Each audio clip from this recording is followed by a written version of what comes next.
I love being out on the water, whether it's, open ocean racing or it's flat water. It's a huge amount of enjoyment for me. I like the competitive elements behind it, but also at the same time, it really allows me to reflect on some of the important things of life. It's amazing how, despite all I've been through, my life will always be defined by one moment, one event. Sure, competing in the 1996 Olympic Games in Atlanta was a defining moment for me. Carrying the American flag and leading my teammates in Sydney to compete again in 2000 was a once-in-a-lifetime experience. And having the opportunity to speak, to teach, and compete since then has been a huge privilege in my life. But all of these experiences lead us back to the fateful day, the day I nearly lost my life in a construction accident. On November 19th, 1986, it was a chilly November morning and a typical workday for me.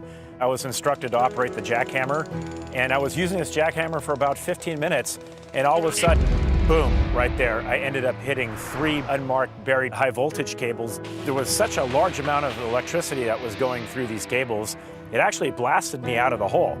I ended up sliding back down into the ditch, and there was the energized jackhammer vertically embedded into the power cables, and my knees essentially got sucked back into the energized jackhammer, and that's when I received my second round of electrical shock.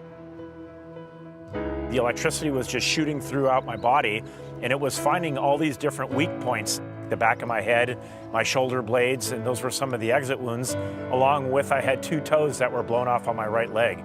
But most of the damage was to the knee area where it came in contact with the jackhammer for the second time, and I had about 1/3 of the knee compartment that was blown away on both of my knees.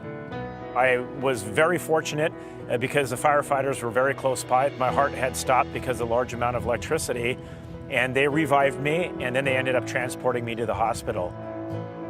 And that's where my mother came, and she could actually see the smoke, which was smoldering from my knee area, and that's when my family knew that I was in a lot of trouble, let alone trying to survive.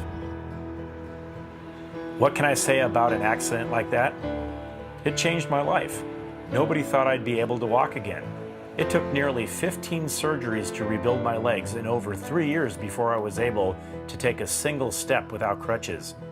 It's amazing that by today's standards, a simple call, a bit of paint or colored flags would have made a difference. It would have made the difference between me leaving that site on November 19th, 1986 in an ambulance or on my own 2 feet. Over the past decades, our underground infrastructure has become increasingly complex and congested. As a result, it becomes a serious issue of safety every time we dig. From simple projects like planting a tree or installing a fence, to extensive excavation that involves entire sidewalks, city streets, or agriculture lands. It is important for anyone, for everyone, to call 811 before they dig. 811 is our national one-call number, connecting excavators with their local communications center wherever they are located. The communications center's job is to notify all facility operators with lines in the vicinity of your intended dig site so that they may respond and mark their lines. Depending on state law, the free call to 811 should be made at least 2 or 3 business days before digging is set to begin, to provide enough time for the area to be marked. Neglecting this important step and choosing to dig without having underground utilities marked is choosing to put your crew and the public at risk. How are you doing this afternoon? Good. About yourself? Yeah, thanks for coming out. So, what are we looking at here? Looks like we have a lot of high-tech and low-tech equipment here to be able to mark some of these lines. Absolutely. We use paint and flags to mark where the lines are at. We use this utility locator to help us identify where the line's at under the ground. So when somebody calls 811, who calls you to come out to mark? Well, when you call 811, the facility owner gets notified of where you're digging, and they call us and tell us to go out and mark. So these flags actually carry a lot of authority and a lot of power. They essentially mark where the underground lines are, and they can ultimately save lives. Definitely, definitely. Anyone planning to dig must wait the required amount of time to allow all underground utilities to be marked. If markings are disturbed, vandalized, or otherwise worn away in the time between marking and the completion of your project, the Communications Center should again be notified so that your site may be remarked accurately. There are many opportunities during an excavation where safety precautions can and should be taken, because most accidents can be avoided. As a first responder, our primary consideration is always scene safety, and because we want to make sure that we are protecting the victim, and we also want to make sure that we're protecting the public. We can't stress enough the importance of dialing 811 before digging. It's the law.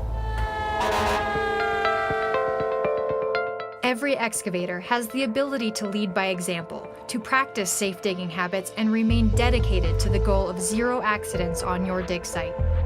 Hi, Cliff. Hi, Megan. How you doing? I'm good. Looks like you've got a project here. We do. So what does an excavator need to know in the event that they do damage to a utility? First thing you need to think is communication, and should it be a gas line, your first step needs to be to dial 911. And after the authorities have secured the scene, call 811. And for other non-emergency damages, even little things like scrapes and dents and scratches can cause big issues down the road, so always call 811 and the facility owner. So what is the best tip for an excavator if they're going to go ahead and excavate on a site? Keep in mind those fundamental steps. Call 811 before you dig. Give that locate technician the time to come out and mark underground lines. Then respect the flags and the marks on the ground. And when you do need to dig, if you need to come close to where those marks are within the tolerance zone, don't use mechanized equipment. Use hand tools. You've got to dig safely out there. Safety, that's the most important thing. And you know, it's not just the employee out on the job site, it's the loved ones at home. That's where it's affected mostly. 25 years ago, when I was involved in my accident, you could see the power of the utility as it blew through my boot. So important to be able to go to work and come home in the same condition. Couldn't agree more. Safety needs to be our top priority. A handful of simple steps can help make your excavation site accident-free, protecting the public and your excavation crew from injuries and worse. Calling 811 or submitting an online locate request through your communication center's website is the first step. Waiting to have your site located and making sure the marks are intact and accurate before you dig comes next. And finally, digging carefully with respect for the marks and the underground utilities is critical. It doesn't matter what equipment you are digging with, be it a backhoe, horizontal directional drill, jackhammer, or even simply a hand shovel. Care must be taken, especially within the tolerance zone, because accidents can happen to anyone. We're never prepared for a traumatic experience. And I learned that, you know what? I can only be the best person that I can be, so I'm gonna have to put 100% energy into my rehab process. So each and every step was very difficult, but I had to learn and I had to believe.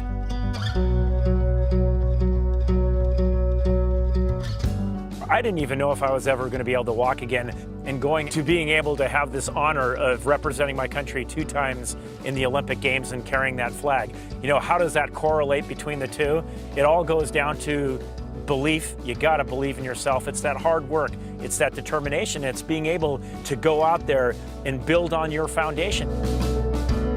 We've got to be able to set those goals, and going out there and being that best person that you can be. That's how you're going to achieve your goal. And you got to believe in it. You got to have faith. An accident-free dig site is our goal. Dedication to the goal of safe digging is a shared responsibility between the excavator, the locator, the facility operators, and the communication centers that connect them. Worksite incidents are a traumatic experience not only for the individual or the victim per se, but also for the co-workers and the family. Having a new family member in my life, a beautiful daughter, it really hits home hard. It's just so important to be able to come home in the same condition that you came to work. We never know what we're going to face tomorrow in our lives. Perfect practice makes perfect.